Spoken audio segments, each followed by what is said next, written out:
الحمد للہ رب العالمین والصلاۃ والسلام علی رسول الکریم۔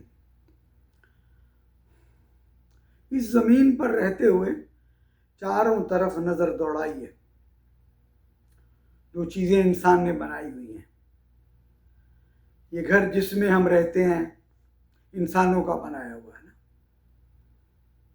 باہر نکلے ہیں، سڑک ہے، گاڑیاں ہیں، موٹریں ہیں، انسانوں کی بنائی ہوئی ہیں۔ پوری دنیا میں بڑے بڑے شہر جو آباد ہیں، زمین کے اوپر جتنی عمارتیں ہیں انسان کی بنائی ہوئی ہیں۔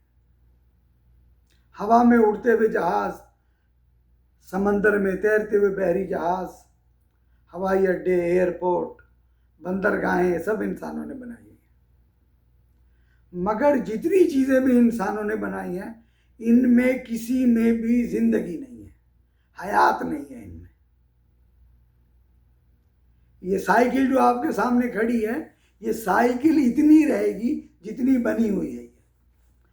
10 سال 20 سال کھڑی رہے، یہ سائیکل اتنی رہے گی۔ یہ اینٹ جو بھٹے والے نے بنائی ہے، یہ الگ بات ہے کہ پہلے مٹی تھی، پانی میں اسے گوندا، سانچے میں ڈال کر اینٹ بنائی، بھٹے میں ڈال کر اسے پکایا، کچی سے پکی اینٹ بن گئی۔ مگر یہ اینٹ اینٹ ہی رہے گی، یہی سائز رہے گا اس کا، کبھی بڑھے گی نہیں ہے۔ اسی طرح انسان کی بنائی ہوئی ہر چیز کا یہ حال ہے کہ وہ اس نے بنائی ہوئی ہے، اس میں زندگی موجود نہیں ہے، حیات موجود ہے۔ یہ ایک نظر ہے جو ہم دنیا پر ڈالتے ہیں۔ دوسری نظر انسان کو چھوڑیے فی الحال آپ نا، دوسری نظر اپنے ارد گرد ڈال لیں۔ آپ کو اگر ہم جیسے ملک میں رہتے ہیں، مکھی ہے، مچھر ہے، کیڑے ہیں، مکوڑے ہیں، یہ سب جاندار ہیں۔ یہ پہلے چھوٹا سا ہوتا ہے جو انڈے سے نکلا، مرغی کا بچہ، بڑا ہوا، مرغی بن گیا پورا نا، اس میں زندگی ہے۔ یہ درخت جو آپ کے آنگن میں لگا ہوا ہے، چھوٹا سا لگایا تھا آپ نے، آپ کو محسوس بھی نہیں ہوا کتنا بڑا ہو گیا، یہ زندگی ہے۔ یہ جاندار، چرند پرند، درندے، آپ کے گھروں میں موجود گائے، بھینس، بکری، یہ سب چھوٹے چھوٹے ہوتے تھے، بڑے ہو گئے، ان میں زندگی ہے۔ یہ پھول دیکھیے، ایک پودا تھا، اس میں پھول لگا، پہلے چھوٹی سی کلی تھی، وہ کھل کر پھول بن گئی، اس میں زندگی ہے۔ یہ انسان ہے، چھوٹا سا پیدا ہوا، بڑا ہو گیا، اس میں زندگی ہے۔ یہ زندگی کہاں سے آئی؟ چھوٹی ہوتی ہے، بڑی ہوتی ہے، پیدا ہوتی ہے، ختم ہو جاتی ہے، اس کا نام زندگی ہے۔ یہ زندگی کہاں سے آئی اور اتنی مختلف شکلوں میں کیوں موجود ہے؟ اگر اتفاق تھا تو ایک ہی چیز موجود ہوتی ہے نا۔ یہ آج ہماری گفتگو اتفاق پہ نہیں ہے، آج ہماری گفتگو زندگی پر ہے کہ اگر زندگی زمین پر آئی، انسان بنا،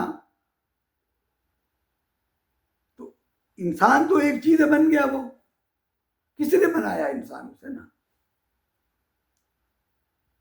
گلاب کا پھول کس نے بنایا؟ یہ کس طرح ہوتا ہے کہ ایک دانہ آپ زمین میں ڈالیں اور وہ پودا بن کر نکل آئے اور اس میں بڑھوتری ہو؟ یہ سب کیا ہے؟ کیا ایسا ہی ہو گیا تھا سب کچھ؟ یہ زندگی کسے کہتے ہیں؟ کیوں ایسا ہے کہ انسان نے جو ٹویوٹا کرولا بنائی تھی وہ 6 مہینے بعد ٹرک بن گیا ہوتا؟ یا چھوٹی سی جو اینٹ بنائی ہے بھٹے والے نے، یہ ایک دن بڑھ کر جو ہے وہ تقریباً 15-20 گز کی ہو گئی ہوتی 6-7 مہینے بعد؟ ایسا کیوں ہے کہ انسان کی بنائی ہوئی چیز وہی رہتی ہے، کچھ بھی بنائے وہ، مگر جو دوسری چیز ہے وہ بڑھتی رہتی ہے۔ یہ کیوں بڑھ رہی ہے؟ بڑھ رہی ہے تو یہ کس نے بنائی ہے؟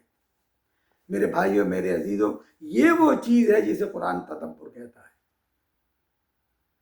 اس تدبر کی ہم بات کر رہے ہیں۔ ہم تو مسلمان ہیں، ہمارا تو اللہ پر ایمان ہے نا، قرآن کو اللہ کی کتاب مانتے ہیں، مگر خدا کیوں کہہ رہا ہے کہ تدبر کرو اس کے اوپر نا؟ یہ وہ بات ہے جو ہم کر رہے ہیں، ایک دوسرے تک پہنچانا چاہتے ہیں کہ قرآن علم کا ایک سمندر تو بہت چھوٹی چیز ہے.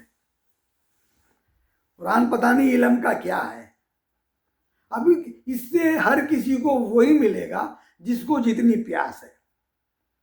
مگر اتنا شعور تو ہم میں ہونا چاہیے کہ ہم یہ محسوس کریں کہ یار تھوڑی سی پیاس لگ رہی ہے ہمیں نا. یہی وہ گفتگو ہے جو ہم کرنا چاہ رہے ہیں، انشاءاللہ تعالیٰ کرتے رہیں گے. آپ غور سے دیکھیے، باہر ایک ٹھیلے والا آواز لگا رہا ہے، اس کے پاس جو بھی چیز ہے بیچنے کے لیے، اس کی کوشش یہ ہے کہ کوئی خرید لے، مگر کوئی خریدے یا نہ خریدے یہ اس کے بس کی بات نہیں. میرے بھائیوں، رسول بھی اسی لیے پریشان ہوئے. وہ تو اللہ کے خاص بندے ہوتے تھے، اللہ انہیں منتخب کرتا تھا. اس کے بعد جو رسول علیہ السلام کے امتی ہوتے تھے، ان میں بھی خدا کسی کو شعور دے وہ کہ اس بات کو لوگوں تک پہنچانے کی کوشش کرتے ہیں کہ ہماری زندگی اس اینٹ کی طرح زندگی نہیں ہے، اس موٹر سائیکل کی طرح زندگی نہیں ہے. ہم ایک مخلوق ہیں، کہاں سے آئے ہیں کہاں جا رہے ہیں.